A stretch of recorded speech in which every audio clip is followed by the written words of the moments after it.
Leadership is situational. Capability and motivation affect leaders and followers in every situation. Every organization wants success. Leadership can be that determining factor. Many theories have been used to better understand, predict, and control successful leadership. Let's further explore the contingency, continuum, house path goal, and leadership substitute theories. The contingency leadership theory variables include followers, leaders' leadership style, and the situation. Fieldler believed that leadership style is a reflection of personality and behavior. Therefore, a leader's style is always the same, not really subject to change. He believed that leaders should not change their style, they should change the context of their job. The leaders first start by determining if they have a task or relationship-oriented leadership style. After determining the leadership style, then the leader determines just how favorable the situation really is. The degree to which a situation enables the leader to exert influence over the followers determines favorableness. The more control the leader has over the followers, the more favorable the situation is for the leader. There are three situational variables. Leader-member relations. You must ask, is there a good relationship? Do the followers trust, respect, accept, and have confidence in the leader? If so, the better relations, the more favorable the situation. Task structure.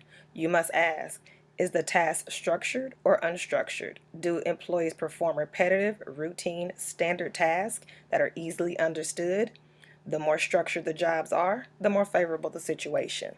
Position power. You must ask, is position power strong or weak? Does the leader have the power to assign work, reward, and punish? The more power, the more favorable the situation.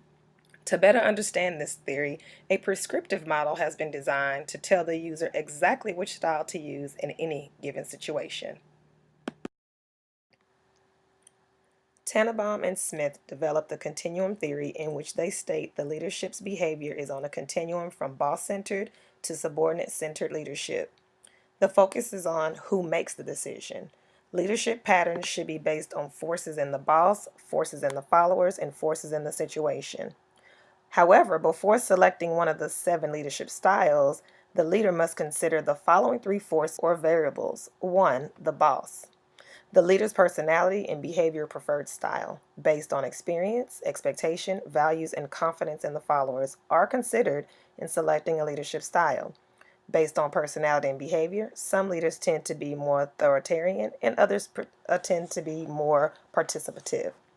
2. Subordinates. The follower's preferred style for the leader is based on personality and behavior, as with the leader. Generally, the more willing and able the followers are to participate, the more freedom of participation should be used, and vice versa. 3. Situation and time. The environmental considerations such as the organization's size, structure, climate, goals, and technology are considered in selecting a leadership style. The time available is another consideration. It takes more time to make participative decisions. Thus, when there is no time to include followers in decision-making, the leader uses an authoritarian leadership style. To better understand this theory, descriptive model identifies contingency variables and leadership style without specifying which style to use in a given situation. House's path leadership theory attempts to explain how the behavior of a leader influences the performance and satisfaction of the followers. Path goal leadership theory is based on motivation theories of goal setting and expectancy theory. Regardless of preferred traits and behavior, the leader is supposed to use the appropriate leadership to motivate employees to enhance their performance. The leaders select the leadership style, directive, supportive, participative, or achievement-oriented, appropriate to the situation to maximize both performance and job satisfaction. The leader is responsible for increasing followers' motivation to attain personal and organizational goals. Motivation is increased by clarifying the follower's path to the rewards that are available or increasing the rewards that the follower values and desires. Path clarification means that the leader works with the follower to help them identify and learn the behaviors that will lead to successful task accomplishment and organizational rewards.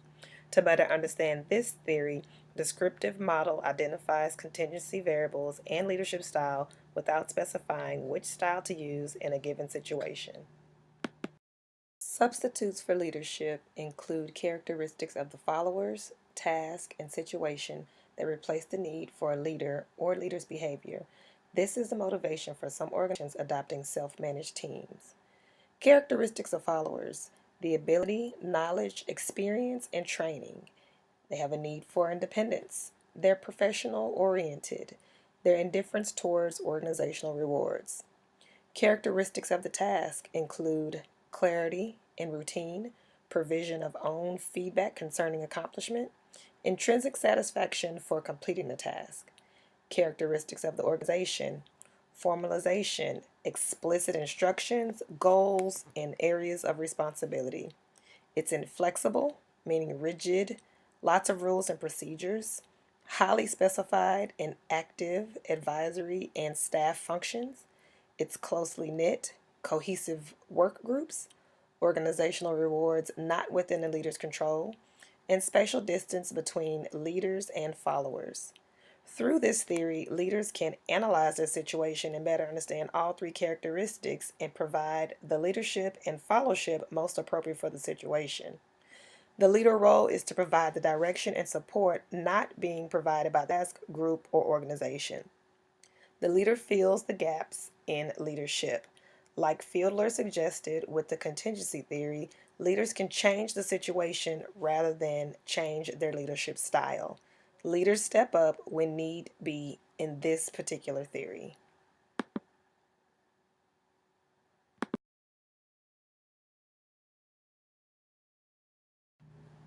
I am a chameleon. The need to move in and out of leadership styles based on the followers, task, and/or situations is a requirement as a public school campus principal. The path goal theory with model clarification resonated with me. I believe this theory and model is most effective in my organization. At the beginning, middle, and end of every year, I am required to sit down with every staff member in the building to establish a professional, personal, SMART goal. In these meetings, objectives are created along with a how to achieve them. I use campus goals, district goals to influence employees' perception of their goals and the path they follow toward goal attainment. Leadership style is fluid, typically based on situational factors including task, environment, and time. When there's high structure, where the followability is low, tasks are complex or ambiguous, I use directive leadership.